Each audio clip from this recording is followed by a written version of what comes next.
the secret military history of the internet. So, beginning, Oakland, California.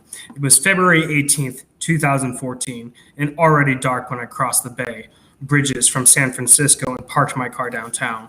Oakland, the streets were deserted, save for a couple homeless men slumped in a heap against a closed storefront. Two police cruisers raced through a red light, sirens blaring. I approached Oakland City's hall on foot. Even at a distance, I could see that something unusual was going on. A line of parked police cars ran down the block, and news anchors and TV cameras scampered about, jockeying for position. A large group of people milled near the entrance, a few of them setting up what looked like a giant papier-mâché rat, presumably intended as a symbol for snitching. But the real action was inside. Several hundred people packed Oakland's ornate, high-domed city council chamber. Many of them carried signs. It was an angry crowd, and police officers flanked sides of the room, ready to push everyone out if things got out of hand. The commotion was tied to the main agenda item of the night. The city council was scheduled to vote on the ambitious $11 million project to create a citywide police surveillance hub.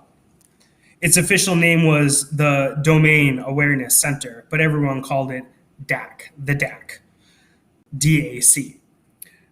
Design specs called for linking real-time video feeds from thousands of cameras across the city and funneling them into a unified control hub. Police would be able to punch in a location and watch it in real time or wind back the clock. They could turn on face recognition and vehicle tracking systems, plug in social media feeds, and enhance their view with data coming from other law enforcement agencies, both federal and local. Plans for the surveillance center had been roiling city politics for months, and the outrage was now making its presence felt. Residents, religious leaders, labor activists, retired politicians, masked black bloc anarchists, and reps from the American Civil Liberties Union, they were all in attendance, rubbing shoulder to shoulder with a group of dedicated local activists who had banded together to stop the DAC. A nervous, bespectacled city official in a tan suit took the podium to reassure the agitated crowd that the Domain Awareness Center was designed to protect them, not spy on them. This, quote, "this is not a fusion center. We have no agreements with the NSA or the CIA or the FBI to access our database," he said. The hall blew up in pandemonium. The crowd wasn't buying it. People booed and hissed, quote, "This is all about monitoring protesters," someone screamed from the balcony. A young man, his face obscured by a mask, stalked in front of the room, menacingly jammed his smartphone in city officials' faces and snapped photos.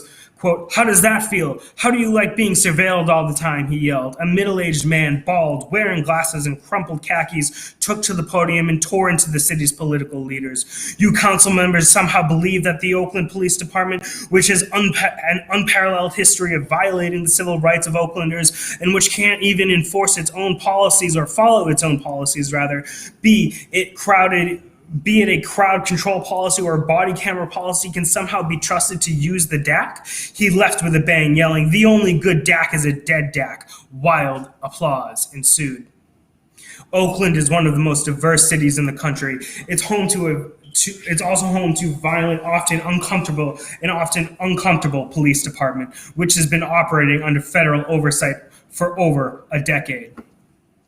The police abuse has been playing out against a backdrop of increasing gentrification fueled by the area's internet boom and the spike in real estate prices that goes along with it. In San Francisco neighborhoods like the Mission District, historically home to the vibrant Latino community, have turned into condos and lofts and upscale gastro pubs. Teachers, artists, older adults, and anyone else not making a six-figure salary are having a tough time making ends meet. Oakland, for a time, was spared this fate, was now feeling the crush as well. But locals were not going down without a fight, and a lot of their anger was focused on Silicon Valley. The people gathered at City Hall that night saw Oakland's DAC as an extension of the tech-fueled gentrification that was poor longtime residents out of the city. Quote, "We are not stupid. We know the purpose is to monitor Muslims, black and brown communities and protesters," said a young woman in a headscarf. "This center comes at a time when you're trying to develop Oakland into a playground of bedroom community for San Francisco professionals. These efforts require you to make Oakland quieter, whiter, less scary, and wealthier. And that means getting rid of Muslims, black and brown people, and protesters. You know this, and so do the developers. We heard them at meetings. They are scared. They verbally admit it." End quote. She had a point. A few months later, a pair of Oakland investigative journalists had obtained a cache of internal city planning documents detailing the DAC and found out that the city's officials seemed to be more interested in using the proposed surveillance center to monitor political protests and labor union activity at Oakland docks than fighting crime. There was another wrinkle. Oakland had initially contracted out development of the DAC to the Science Applications International Corporation, a massive California-based military contractor that does so much work for the National Security Agency that is known in the intelligence business as NSA West. The company is also a major CIA contractor, involved in everything from monitoring agency employees as part of the agency's insider threat programs to running the CIA's drone assassination fleet. Multiple Oakland residents came to blast the city's decision to partner with the company that was such an integral part of the U.S. military intelligence apparatus. SAIC facilities the telecommunications for the drone program in Afghanistan that's murdered over 1,000 innocent civilians, including children, said a man in a black sweater, and this is the company you choose. I looked around the room in amazement. This was the heart of the supposedly progressive San Francisco Bay Area, and yet the city planned on partnering with a powerful intelligence contractor to build a police surveillance center that, if press reports were correct, officials wanted to use to spy on and monitor locals. Something made that scene even stranger to me that night. Thanks to a tip from a local activist, I had gotten wind that Oakland had been in talks with Google about demoing products in what appeared to be an attempt by the company to get a part of the DAC contract. Google possibly helping Oakland spy on its residents. If true, it would be particularly damning. Many Oaklanders saw Silicon Valley companies such as Google as being the prime drivers of the skyrocketing rent prices, gentrification, and aggressive policing that was making life miserable for poor and low-income residents. Indeed, just a few weeks earlier, protests had picketed outside the local home of a wealthy Google manager who was personally involved in a nearby luxury real estate development. Google's name never came up during the tumultuous city council meeting that night, but I did manage to get my hands on a brief email exchange between Google's strategic partnership manager and an Oakland city official spearheading the DAC project that hinted at something in the works.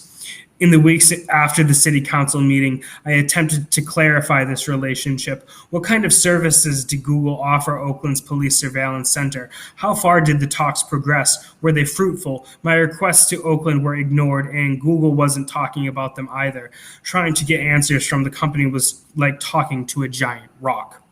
My investigation stalled further when Oakland residents temporarily succeeded in getting the city to halt its plans for the DAC.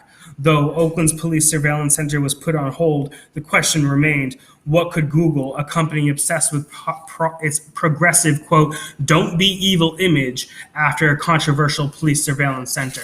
I want to pause briefly. If you may not know this if you're listening, but Google was started with a, quote, "don't be evil" as one of its core company policies. However, it was only a few years ago that they actually removed that from in writing from their core policies. So they are no longer, the mask off, as it were. Continuing.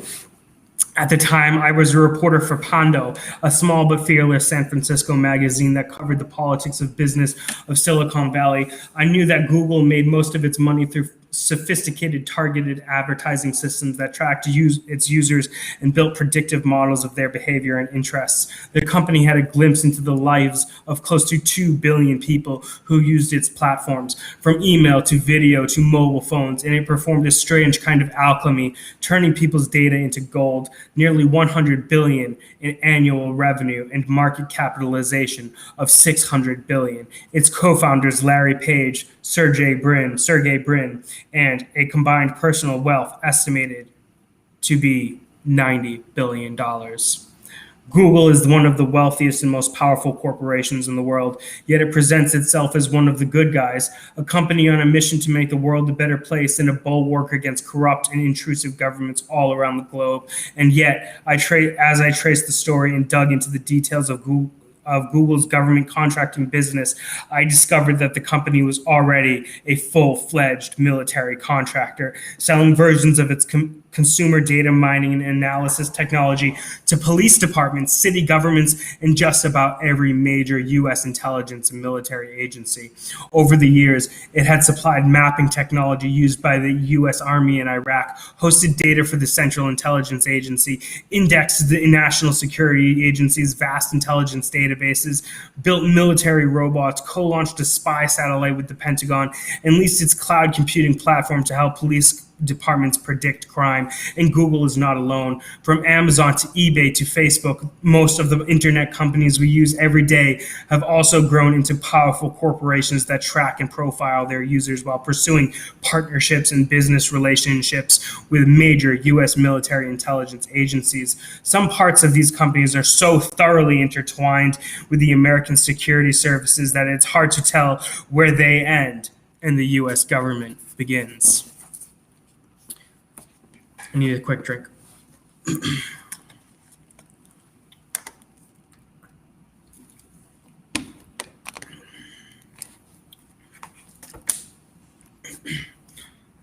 Since the start of the personal computer and the internet revolution of the 1990s, we've been told again and again that we are in the grips of liberating technology, a tool that decentralizes power, topples entrenched bureaucracies, and brings more democracy and equality to the world.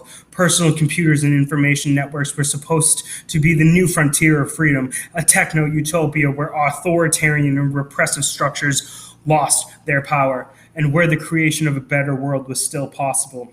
And all that we, the global Nietzscheans, had to do for this new and better world to flower and bloom was to get out of the way and let internet companies innovate the market and work its magic.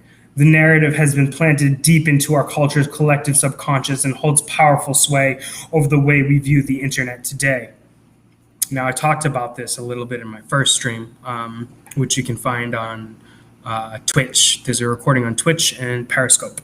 And I mean, if you feel so inclined, digging deep through my Twitter, YouTube, rather Facebook. But it's easier to find on Twitch, which is the same at Blacking Ben. Continuing. But spend time looking at the nitty-gritty business details of the internet and the story gets darker, less optimistic. If the internet is truly such a revolutionary break from the past, why are companies like Google in bed with the cops and spies? I tried to answer this seemingly simple question after visiting Oakland that night in February. Little did I know that this would take me on a deep dive into the history of the internet and ultimately lead me to write this book. Now, after 3 years of investigative work, interviews, travel across 2 continents, and countless hours of correlating and researching historical and declassified records, I know the answer. Pick up any popular history of the internet, and you will generally find a combination of 2 narratives describing where this computer technology came from. The first narrative is that it emerged out of the military's need for a communication network that could survive a nuclear blast. That led to the development of the early internet, first known as the ARPANET, built by the Pentagon's Advanced Research Projects Agency, known today as the Defense Advanced Research Projects Agency, or DARPA. The network went live in the late 1960s and featured a decentralized design that could route messages even if parts of the network were destroyed by a nuclear blast. The second narrative, which is the most dominant, contends that there was no military application of the early internet at all. In this version, the ARPANET was built by radical young computer engineers and playful hackers deeply influenced by the acid-drenched counterculture of the San Francisco Bay Area. They cared not a damn about war or surveillance or anything of the sort, but dreamed of a computer-mediated utopias that would make millionaires obsolete. They built a civilian network to bring this future into reality, and it is the version of the ARPANET that then grew into reality. And it is this version of the ARPANET that then grew into the internet we use today. For years, a conflict had raged between these historical interpretations. These days, most histories offer a mix of the two, acknowledging the first, yet leaning much more heavily on the second.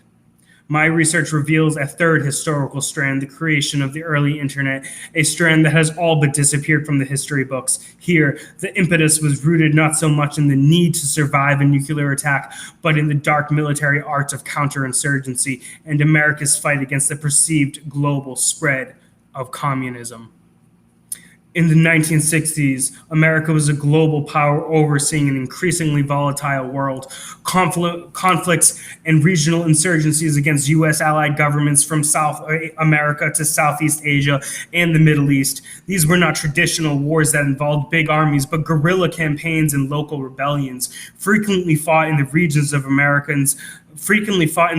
where Americans had little previous experience. Who were these people? Why were they rebelling? What could be done to stop them? In military circles, it was believed that these questions were of vital importance to America's pacification efforts, and some argued that the only effective way to answer them was to develop and leverage computer-aided information technology. The internet came out of this effort. The attempt to build a computer system that could collect and share intelligence, watch the world in real time, and study and analyze people and political movements from the ultimate goal of predicting and preventing social upheaval. Some even dreamed of creating a sort of early warning radar for human societies, a networked computer system that watched for social and political threats and intercepted them in much the same way that the traditional radar did for hostile aircraft. In other words, the internet was hardwired to be a surveillance tool from the start. No matter what we use the network for today, dating, directions, encrypted chat, email, or just reading the news, it's always had a dual use nature rooted in intelligence gathering and war.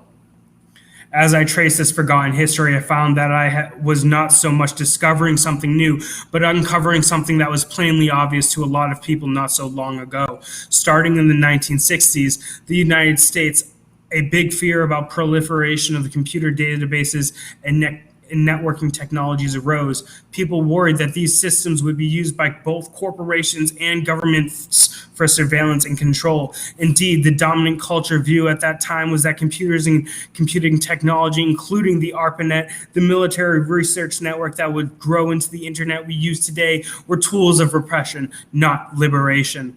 In the course of my investigation, I was genuinely shocked to discover that as early as 1969, the first year that the ARPANET came online, a group of students at MIT and Harvard attempted to shut down the research taking place at their universities under the ARPANET umbrella. They saw this computer network as the start of a hybrid private-public system of surveillance and control, quote, computerized people manipulation, they called it, and warned that it would be used to spy on Americans and wage war on progressive political movements. They understood this technology better than we do today. More importantly, they were right. In 1972, almost as soon as the ARPANET was rolled out on a national level, the network was used to help the CIA and the NSA and the U.S. Army spy on tens of thousands of anti-war and civil rights activists. It was a big scandal at the time, and the ARPANET's role in it was discussed at length on the American television, including NBC Evening News. This episode, which took place 45 years ago, is a vital part of the historical record, important to anyone who wants to understand the network that mediates so much of our lives today. Yet you won't find it mentioned in any recent book or documentary on the origins of the internet, at least not any that I could find, and I read and watch just about all of them. Surveillance Valley is an attempt to recover part of this lost story, but it is more than that. The book starts in the past, going back to the development of what we know now call the internet during the Vietnam War. It quickly moves into the present, looking at the private surveillance businesses that powers much of Silicon Valley, investigating the ongoing overlap between the internet and the military-industrial complex that spawned it nearly half a century ago, and uncovering the close ties that exist between U.S. intelligence agencies and the anti-government privacy movement that had sprung up in the wake of the Edward Snowden leaks. Surveillance Valley shows that little has changed over the years. The internet was developed as a weapon and remains a weapon today. American military interests continue to dominate all parts of the network, even those that supposedly stand in opposition. That was the preface of Surveillance Valley by Yasha Levine. I certainly hope everyone goes back and reads it. And orders the book, which you can get through a variety of outlets, and also follow Yasha Levine. He's brilliant. So today we've read the last chapter of the Communist Manifesto. We've read the preface of Surveillance Valley. We're just doing all sorts of learning today. Let's see. What else can we do?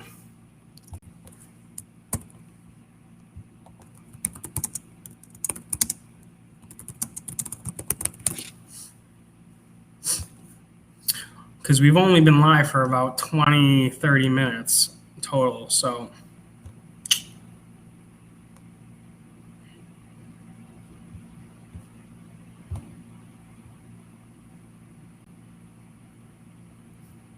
You know what? Let's read the first chapter of State and Revolution.